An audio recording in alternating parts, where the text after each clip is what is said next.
Welcome to 2016! We like to start off each year with a look ahead at a few of the space missions we can expect to hear a lot about over the next 12 months. Because these missions can take years or even decades to plan, but now they're finally happening. And I'm excited. Back in 2011, NASA launched the Juno spacecraft on a course for Jupiter, and in July of this year, it's actually gonna get there. Jupiter is the oldest planet in our solar system. It formed soon after the Sun, and it has a really similar chemical composition to the Sun, too, both formed out of the giant cloud of space gas that eventually became our whole solar system. So understanding how and why Jupiter formed the way it did would tell us things about the composition of every planet in the solar system, including our own. Not only would we learn a lot about the earliest stages of planetary formation, we'd also learn about what kinds of materials were abundant when our solar system was forming. But it's hard to study Jupiter's interior, and therefore its history, because it has these huge clouds of gas that obscure anything happening closer to the planet's core. And that gas is hot, volatile, and super radioactive. Enter Juno. It's gonna buzz Jupiter at the poles, only 5,000 kilometers above the tops of the clouds.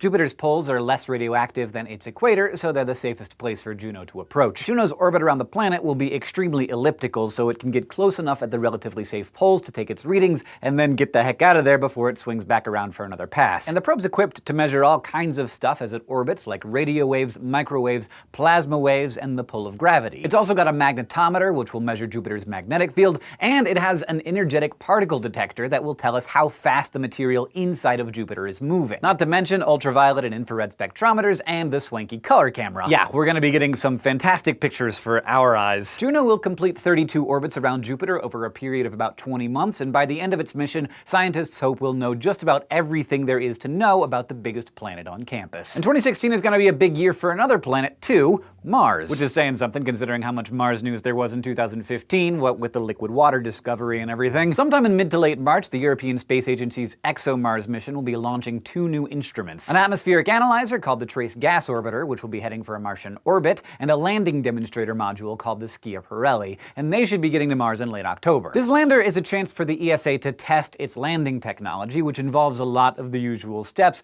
protecting the lander from heat and using engines to slow it down so it doesn't just crash straight into the planet. But then, about 2 meters above the surface, the plan is to turn off its engines and let it fall. Since Schiaparelli comes with a built-in landing cushion, it should be just fine, and the hope is that we'll be able to land future instruments this way too. The lander won't have much battery life left after that, but it should have somewhere between 2 and 8 Martian days, which it'll use to do some science, measuring things like wind, temperature, and electric field. But it'll take a while longer for the Trace Gas Orbiter to start its science mission. From December 2016 to December 2017, it will be busy adjusting its orbit to only 400 kilometers above the Martian surface, which will let it measure trace gases in the atmosphere. Because Mars does indeed have an atmosphere. It's only about 1% as thick as Earth's, but it's there, and there's methane in it, but we don't know where that methane is coming from. So once it gets to the right orbit, the orbiter will mainly be looking for evidence of methane and other trace gases that could be signs of active geological or even biological processes on or inside Mars. Whatever's going on the red planet is going to leave traces up in the air, and the TGO will pick that up. These missions have been in the works for a long time, and they are a big step towards learning more about the little corner of the universe that we call home. So keep checking back with us here on SciShow Space, because we will definitely be following their progress. Do you have a favorite space mission that you are most looking forward to in the next year? Let us know in the comments below. We want to talk about whatever you want us to talk about. And thanks to all our patrons on Patreon who help us bring you the latest space science news every week. Just check out patreon.com/scishow to learn more about that. And don't forget to go to youtube.com/scishowspace and subscribe.